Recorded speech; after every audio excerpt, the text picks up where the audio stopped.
ನಮಸ್ತೆ, welcome back to my YouTube channel. Kannada Bigg Boss 13 ಅಗ್ನಿ ಪರೀಕ್ಷೆಗೆ ಯಾರ್ಯಾರೆಲ್ಲ ಜಡ್ಜಸ್ ಬರ್ತಾರೆ ಅನ್ನೋ ಪ್ರೋಮೋ ಆಲ್ರೆಡಿ ರಿಲೀಸ್ ಆಗಿದೆ. ಅದರ ಜೊತೆಗೆ ಇನ್ನೂ ಒಂದು ಪ್ರೋಮೋ ರಿಲೀಸ್ ಆಗಿದೆ, ಸೆಲೆಕ್ಷನ್ ಪ್ರೋಸೆಸ್ ಹೇಗಾಗ್ತಿದೆ ಅಂತ. ಸೊ ಈ ಎಲ್ಲ ಟಾಪಿಕ್ಸ್ನು ಈ ಒಂದು ವಿಡಿಯೋದಲ್ಲಿ ನಾವು ಮಾತಾಡ್ತಾ ಹೋಗೋಣ ಬನ್ನಿ. ಅದಕ್ಕೂ ಮುಂಚೆ ನನ್ನ ಚಾನಲ್ನ ಯಾರೆಲ್ಲ ಇನ್ನೂ ಸಬ್ಸ್ಕ್ರೈಬ್ ಮಾಡಿಲ್ವೋ ಪ್ಲೀಸ್ ಬೇಗ ಹೋಗಿ ಸಬ್ಸ್ಕ್ರೈಬ್ ಮಾಡಿ. ಯಾಕೆಂದರೆ ಇನ್ವೆಂದ ಬಿಗ್ ಬಾಸ್ ಎಲ್ಲ ಅಪ್ಡೇಟ್ಸು ನಮ್ಮ ಚಾನಲ್ಲಿ ಅಪ್ಡೇಟ್ ಮಾಡ್ತಾ ಹೋಗ್ತೀವಿ. ಸೊ ಅದರ ಜೊತೆಗೆ ನಾವು ಆಲ್ರೆಡಿ ಒಂದೆರಡು ವೀಡಿಯೋಸ್ನ ಮಾಡಿದ್ದೀವಿ. ಯಾರೆಲ್ಲ ಅದನ್ನು ಹೋಗಿ ನೋಡಿಲ್ವೋ ಪ್ಲೀಸ್ ಬೇಗ ಹೋಗಿ ಆ ಬಿಗ್ ಬಾಸ್ ವೀಡಿಯೋಸ್ಗಳನ್ನು ಕೂಡ ತಪ್ಪದೆ ನೋಡಿ. ಸೊ ಫಸ್ಟ್ ನಾನು ಮಾತಾಡಬೇಕಾಗಿರೋ ಟಾಪಿಕ್ ಏನಪ್ಪ ಅಂತಂದರೆ, ಬಿಗ್ ಬಾಸ್ ಅಗ್ನಿ ಪರೀಕ್ಷಾ ಕನ್ನಡ ಇದಕ್ಕೆ ಯಾರು ಜಡ್ಜಸ್ ಆಗಿ ಬರ್ತಿದ್ದಾರೆ. ಸೊ ನಮ್ಮ ಪ್ರಿಡಿಕ್ಷನ್ ಏನೆಲ್ಲ ಆಗಿತ್ತು ಅನ್ನೋದು ನಾನೊಂದು ವ್ಲಾಗ್ ಕೂಡ ಮಾಡಿದ್ದೆ. ಸೊ ಆ ಪ್ರಿಡಿಕ್ಷನ್ಸು ಕಮ್ ಟ್ರೂ ಆಗಿದೆಯಾ ಅನ್ನೋದನ್ನ ನೋಡೋಣ ಬನ್ನಿ. ಸೊ ಫಸ್ಟ್ ಸೆಲೆಕ್ಟ್ ಆಗಿರೋದು ಸೀಸನ್ 3 ಶ್ರುತಿ ಅವರು, ಆ್ಯಂಡ್ ಸೀಸನ್ 5 ಚಂದನ್ ಶೆಟ್ಟಿ ಅವರು, ಆ್ಯಂಡ್ ಸೀಸನ್ 11 ವಿನಯ್ ಗೌಡ ಹಾಗೂ ಸಂಗೀತ ಶೃಂಗಿ ಅವರು. ಈ 4 ಜನ ಆ್ಯಕ್ಚುಲಿ ಜಡ್ಜಸ್ ಆಗಿ ತೋರಿಸಿದ್ದಾರೆ ಆ್ಯಕ್ಚುಲಿ. ಸೊ ಇದೆಲ್ಲ ಅಲ್ದಲೇ ನಾವು ಒಂದು ಪ್ರೊಡಿಕ್ಷನ್ ಕೂಡ ಮಾಡಿದ್ದೆ. ನನಗೆ 2 ಚಾಯ್ಸಸ್ ಇತ್ತು ನನ್ನ ಒಂದು ಇದರಲ್ಲಿ, ಒಂದು ನಿರಂಜನ್ ದೇಶಪಾಂಡೆ ಅವರಾಗಿರ್ಬೋದು ಇಲ್ಲ ಅನುಪಮ ಅವರಾಗಿರ್ಬೋದು ಅಂತ. ಸೊ ಬಟ್ ಆ್ಯಂಕರ್ ಆಗಿ ಚೂಸ್ ಆಗಿರೋದು ನಿರಂಜನ್ ದೇಶಪಾಂಡೆ ಅವರು ಕೂಡ ಸೀಸನ್ 4 ಬಂದಿದ್ರು. ಸೊ ಫಸ್ಟ್ ನಾನು ಏನು ಮಾಡೋಣ ಅಂದ್ಕೊಂಡಿದ್ದೀನಿ ಅಂದರೆ, ಈ ಎಲ್ಲ 5 ಮೆಂಬರ್ಸ್ ಏನಿದಾರಲ್ಲ ಅವರೆಲ್ಲರದು ಒಂದೊಂದು ಸಿಂಪಲ್ ಬ್ರೀಫ್ ಔಟ್ ಮಾಡ್ಕೊತಾ ಬರೋಣ ಅಂತ ಅಂದ್ಕೊಂಡಿದ್ದೀನಿ. ಫಸ್ಟ್ ಸೀಸನ್ 3 ಬಗ್ಗೆ ಮಾತಾಡೋಣ. ಸೊ ಸೀಸನ್ 3 ಬಂದು ಶ್ರುತಿ ಅವರಿದ್ದಿದ್ದು. ಆ್ಯಂಡ್ ಇನ್ನೊಂದೇನಪ್ಪ ಅಂದರೆ, ಕನ್ನಡ ಬಿಗ್ ಬಾಸಲ್ಲಿ ಯಾರು ಇದ್ರವರೆಗೂ ಫೀಮೇಲ್ ವಿನ್ ಆಗೇ ಇಲ್ಲ. ವಿನ್ ಆಗಿರೋ ಒಂದೇ ಒಂದು ಪರ್ಸನ್ ಯಾರಪ್ಪ ಅಂದರೆ ಶ್ರುತಿ ಅವರು. ಸೊ ಅವ್ರು ಗೇಮ್ ಚೆನ್ನಾಗಿ ಆಡಿದರು ಆ್ಯಂಡ್ ಮಲ್ಟಿಪಲ್ ಟೈಮ್ಸು ಅವರು ಕ್ಯಾಪ್ಟನ್ ಆಗಿದ್ರು ಅವ್ರ ಸೀಸನಲ್ಲಿ. ಅದೆಲ್ಲ ಅಲ್ದಲೇ ಅವರ ಸ್ಟ್ರೆಂತು, ಅವರ ಹೇಗೆ ಅಲ್ಲಿರೋರ್ನೆಲ್ಲ ಹ್ಯಾಂಡಲ್ ಮಾಡ್ತಿದ್ರು, ಒಂದು ಮೆಂಟಲಿ ಫಿಸಿಕಲಿ ತುಂಬ ಚೆನ್ನಾಗಿ ಆಡಿದರು ಆ್ಯಕ್ಚುಲಿ ಅವರು. ಸೊ ಅವ್ರು ಗೆಲ್ಲೋದಕ್ಕೂ ಕೂಡ ಡಿಸರ್ವ್ ಆಗಿದ್ರು. ಆ ಸೀಸನಲ್ಲಿ ನನ್ನ ಫೇವ್ರೆಟ್ ಕಂಟೆಸ್ಟೆಂಟ್ ಇನ್ನೊಬ್ಬರಾಗಿದ್ರು ಕೂಡ ನಂಗೆ ಇವ್ರು ಕಂಡ್ರೆ ಏನು ಬೇಜಾರೇನೂ ಇರಲಿಲ್ಲ. ಸೊ ಇವರು ಕೂಡ ತುಂಬಾ ಚೆನ್ನಾಗಿ ಆಡ್ತಾಯಿದ್ರು. ನೆಕ್ಸ್ಟ್ ಸೀಸನ್ 4 ನಿರಂಜನ್ ದೇಶಪಾಂಡೆ ಅವ್ರು ಬಂದಿದ್ದಾರೆ. ಸೊ ಇವರು ಒಂದೇನು ಪ್ರಾಬ್ಲಮ್ ಆಯಿತು ಅಂತ ಅಂದರೆ, ಒಂದು ಎಪಿಸೋಡಲ್ಲಿ ಅವರು ಯಾವುದನ್ನ ಇದು ಮಾಡಬೇಕು ಅಂತ ಗೊತ್ತಾಗ್ದಲೇ ಹಿಂಗಿರೋರು ಹಿಂಗೆ ಫ್ಲಿಪ್ ಆದರು ಅನ್ನೋ ಒಂದು ನೆಗೆಟಿವ್ ಶೇಡಿಂದನೇ ಆ್ಯಕ್ಚುಲಿ ಅವ್ರು ಎಲಿಮಿನೇಟ್ ಆಗಬೇಕಾಗಿ ಬಂತು. ಆ ಟಾಸ್ಕ್ ಯಾವುದಪ್ಪ ಅಂದರೆ ಡಿಕ್ಟೇಟರ್ಶಿಪ್ ಟಾಸ್ಕ್ ಬಂದಿರುತ್ತಲ್ಲ, ಆ ಟಾಸ್ಕಲ್ಲಿ. ಸೊ ಅವ್ರ ಸಪೋರ್ಟ್ ಕರೆಕ್ಟಾಗಿ ಅಥವಾ ಅವ್ರ ಸ್ಟ್ಯಾಂಡ್ ಅವ್ರು ಕರೆಕ್ಟಾಗಿ ತೊಗೊಳ್ಳಿಲ್ಲ. ಅವ್ರು ಬೇರೆ ಏನೋ ಅವ್ರ ಗೇಮ್ ಪ್ಲೇ ಮಾಡೋಕ್ಕೋಗಿ ಅದು ಡಿಫ್ರೆಂಟಾಗಿ ಅವ್ರಿಗೆ ವರ್ಕ್ ಆಯಿತು.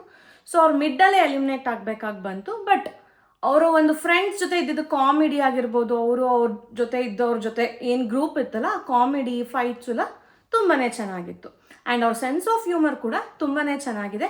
ಸೊ ನನಗೆ ಒಂದು ಏನಂತಾರೆ, ಐ ಆಮ್ ವೇಟಿಂಗ್ ಅವ್ರದ್ದು ಹೇಗಿರುತ್ತೆ ಆ್ಯಂಕರಿಂಗ್ ಅನ್ನೋದು. ಬಿಕಾಸ್ ಅವ್ರಿಗೂ ಕೂಡ ಈ ಒಂದು ಜಾನರಲ್ಲಿ ಫಸ್ಟ್ ಟೈಮ್ ಮಾಡ್ತಿರೋದ್ರಿಂದ ಅವ್ರ ಆ್ಯಂಕರಿಂಗ್ ಎಲ್ಲ ಹೇಗಿರುತ್ತೆ ಅನ್ನೋದನ್ನು ನಾನು ವೆಯ್ಟ್ ಮಾಡ್ತಾ ಇದ್ದೀನಿ ಆ್ಯಕ್ಚುಲಿ.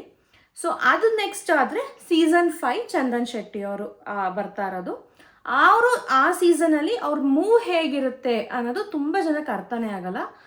ಬೇಸಿಕಲಿ ಒಂದು ಎಗ್ ಟಾಸ್ಕ್ ನಡೆದಿರುತ್ತೆ. ಆ ಎಗ್ ಟಾಸ್ಕಲ್ಲಿ ಎಲ್ಲರೂ ಅವ್ರವ್ರದ್ದೇ ವೇಯಲ್ಲಿ ಅವ್ರು ಆಡ್ತಿದ್ರೆ, ಇವರೊಬ್ಬರೇ ನಾರ್ಮಲ್ ಎಗ್ಸ್ ಆಗಿರ್ಬೋದು, ಗೋಲ್ಡನ್ ಎಗ್ಸ್ ಆಗಿರ್ಬೋದು, ಆ್ಯಂಡ್ ಸ್ಪಾಯ್ಲ್ಡ್ ಎಗ್ಸ್ ಏನೇನಿರುತ್ತೋ ಆ ಕಾನ್ಸೆಪ್ಟಲ್ಲಿ ಎಲ್ಲನೂ ಅವ್ರು ಆ್ಯಕ್ಚುಲಿ ಎತ್ತಿಡ್ತಾ ಬಂದಿದ್ರು. ಆ್ಯಂಡ್ ಯಾರಿಗೂ ಅದು ಗೊತ್ತೇ ಇರಲಿಲ್ಲ.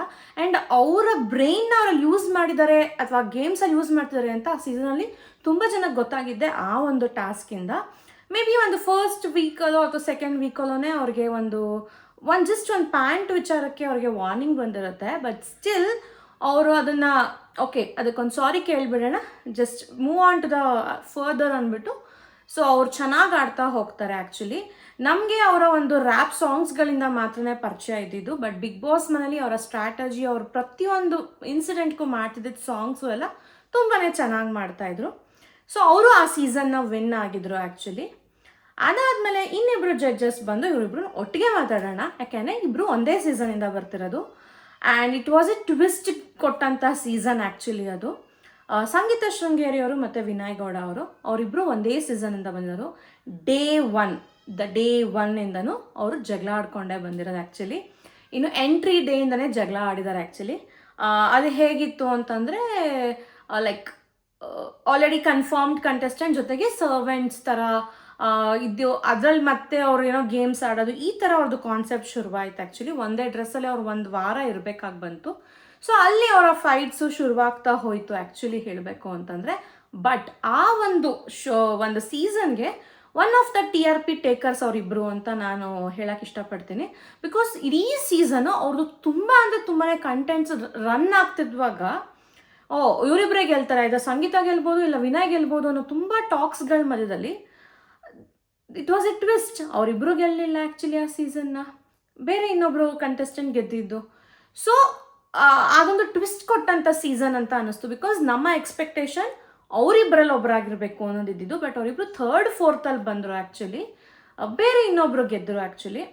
ಸೊ ಇವ್ರದ್ದು ಇಂಟ್ರೆಸ್ಟಿಂಗ್ ಆಗಿದೆ ಅಂತ ಅನಿಸಿತು. ಆ್ಯಂಡ್ ನನ್ನ ಇವರು ಜಡ್ಜಿಂಗ್ ಸ್ಕಿಲ್ ಹೇಗಿರುತ್ತೆ ಅನ್ನೋದನ್ನ ತುಂಬ ಯೋಚನೆ ಮಾಡ್ತಿದ್ದೀನಿ. ಬಿಕಾಸ್ ಹೇಗೆ ಚೆಕ್ ಮಾಡ್ತಾರೆ, ಹೇಗೆ ಏನು ಅನ್ನೋದೆಲ್ಲ we have to check going forward actually.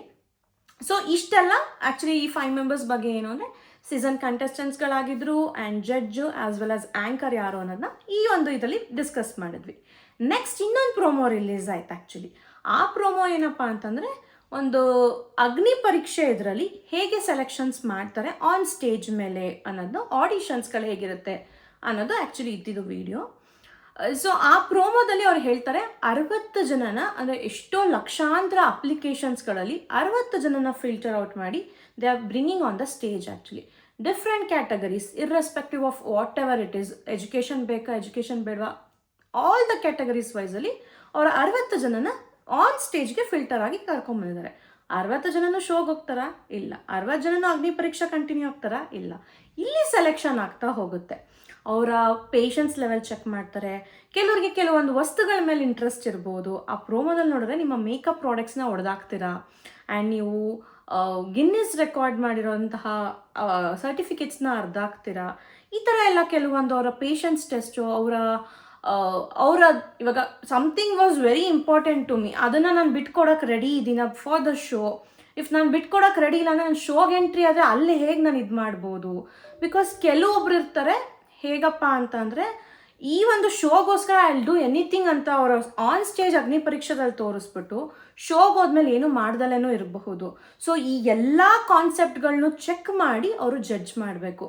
ನಾನು ಏನಕ್ಕೆ ಇಷ್ಟೆಲ್ಲ ಹೇಳ್ತಾ ಇದ್ದೀನಿ ಅಂದರೆ, ನಾನು ಆ ಪ್ರೋಮೋ ಕೆಳಗಡೆ ಕೆಲವೊಂದು ಕಮೆಂಟ್ಸ್ಗಳನ್ನ ನೋಡಿದೆ ಆ್ಯಕ್ಚುಲಿ. ತುಂಬ ಓವರಾಗಿ ಮಾಡ್ತಿದ್ದಾರೆ, ಇಷ್ಟೊಂದೆಲ್ಲ ಸ್ಟ್ರಿಕ್ಟ್ ಆಗಬೇಕಾ, ಇಷ್ಟೊಂದೆಲ್ಲ ಏನಂತಾರೆ ಆ್ಯಟಿಟ್ಯೂಡ್ಸಲ್ಲೆಲ್ಲ ಮಾಡೋದು ಬೇಕಾ, ತುಂಬ ಓವರಾಗಿ ತೋರಿಸ್ತಿದ್ದಾರೆ ಅಂತಲ್ಲ ಅಂದೆ. No, every show will have some concept ಅಲ್ಲ, ಕಾನ್ಸೆಪ್ಟಲ್ಲಿ ಹೋಗ್ತಾರೆ ಅವರು.